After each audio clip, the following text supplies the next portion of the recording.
Bonjour, bonsoir, bandeko na ngai. Na air nyonso, moto nyonso kozwa yango. Kombo na ngai Odette Tikanda. Nazali Congolaise ya Congo Kinshasa. Nalambaka biloko.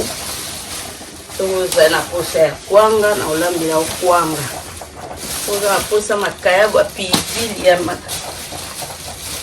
pilipili ya kauka na osalela. Toza na posa pilipili ya mai na osalela. Toza na posa ntaba na osalela. Toza na posa ngulu fime na tumbela na osalela. Na pokwa lelo na osala taba. Taba nanga ya ngoyo. Nasombaki 4 kilo ya taba nanga ya ngoyo. Ati taba nanga ya ngoyo. La sabino ndenge nasalaka taba nanga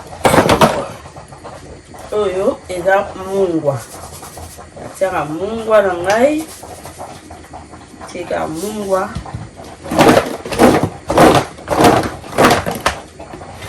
oyo ezali Cube Magie. Nasala mo natiango na molanga jimbo eza moka Cube Magie. Natie Cube Magie na nga.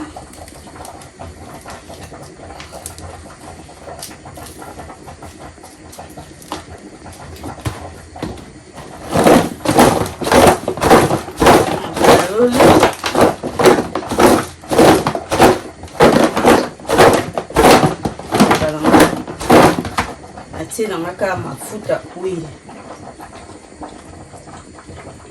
Sawa maka mafuta huile.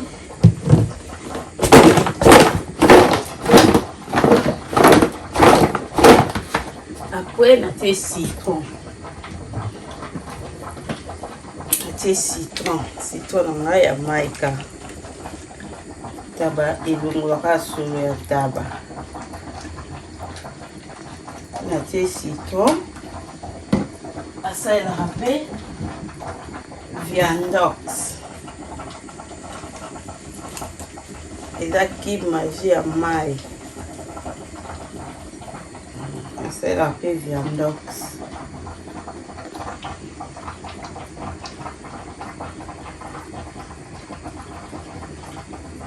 Natika boye esili. Tabelingana nango bakobasi ebele te. Otiatia yango biloko ebele. So natika bongo esili.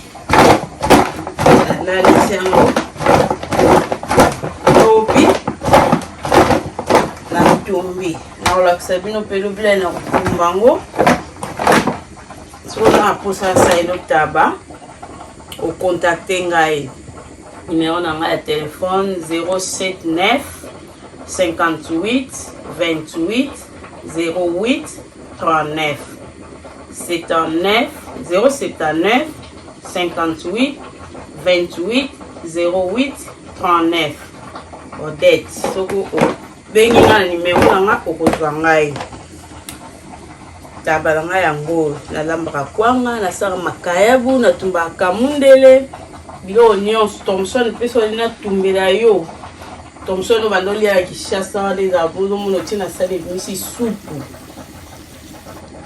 Na otumbela oza posa sa elo pilipili. Na osalela oza posa eloko nyonso oyo baliaka. So za posa sa elo na osalela.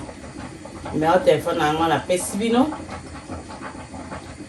Welcome na ozela bino boye bele bokoto